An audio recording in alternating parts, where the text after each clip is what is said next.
Good Tuesday evening, everybody. Welcome back to another video, and this is going to be my quick thoughts, and I mean very quick thoughts on Venom: The Last Dance.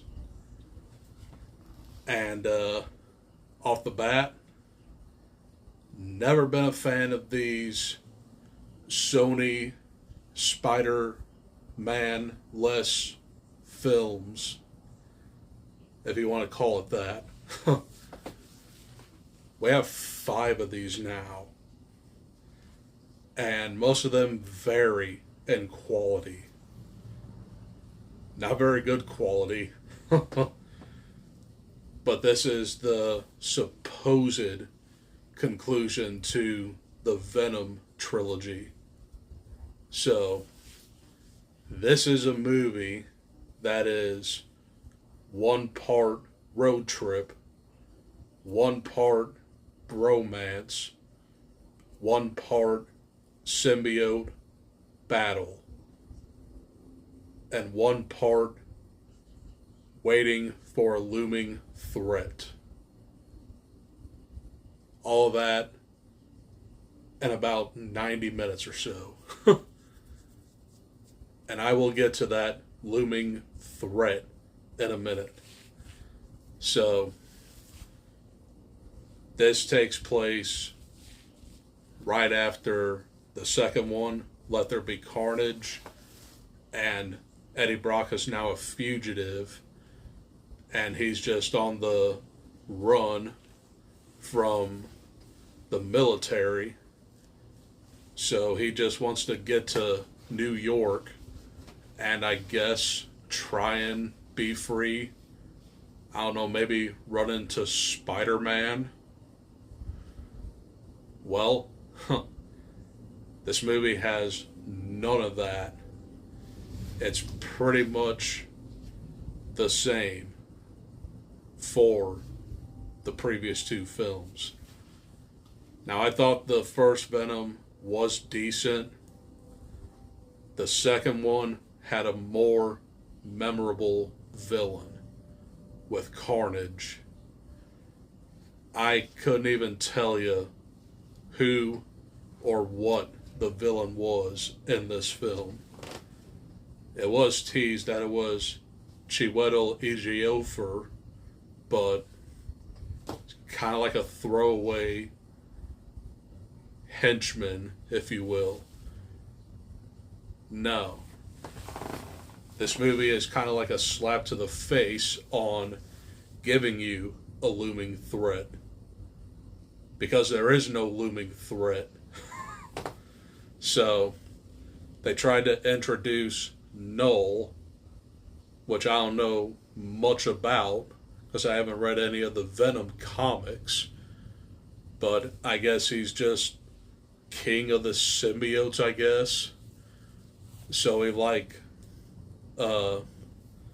releases these insect dog things, I guess, and they track down Eddie and Venom, but the only way that these things can see Venom is if Venom takes over Eddie, and Venom is kind of dumb in here.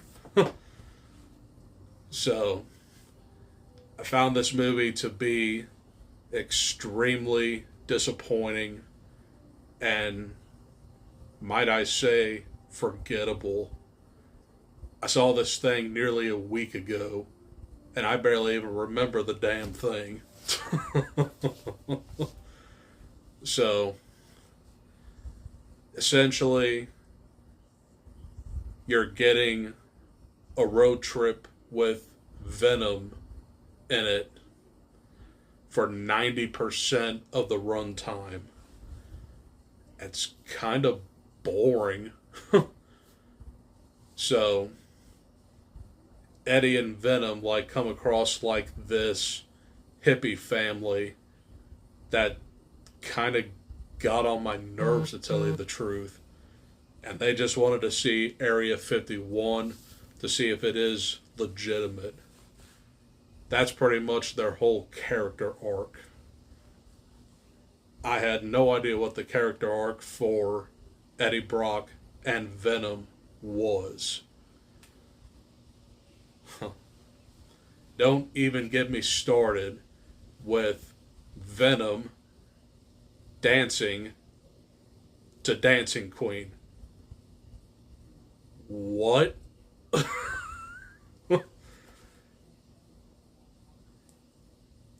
You lost me there. But that was kind of given away in the trailer. And yeah. The last 30 minutes or so feels very rushed. And you get like all these symbiotes that I couldn't tell you which one was which.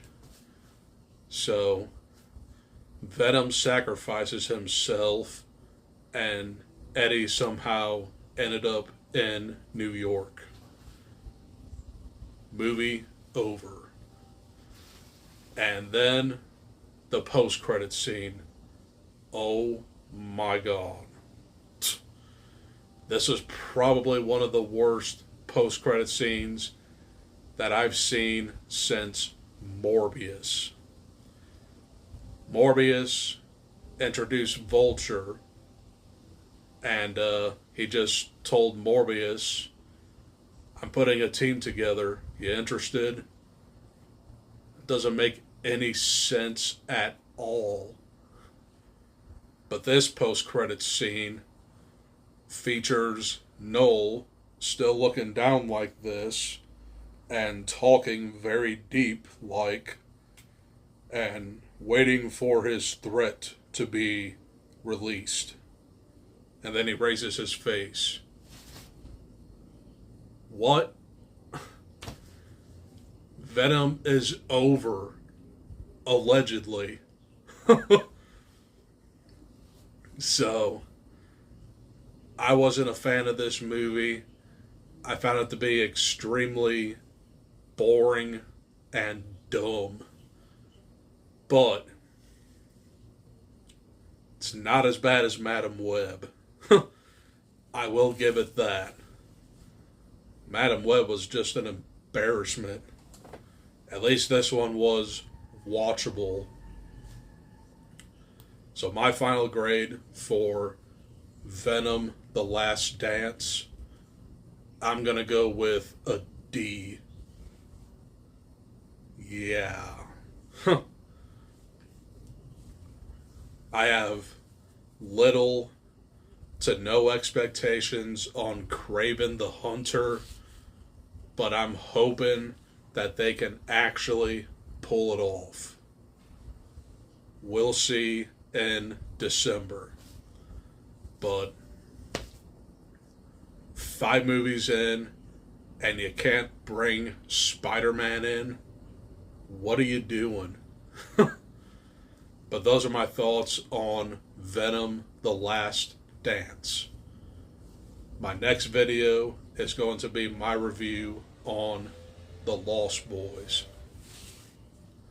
So stay tuned for that.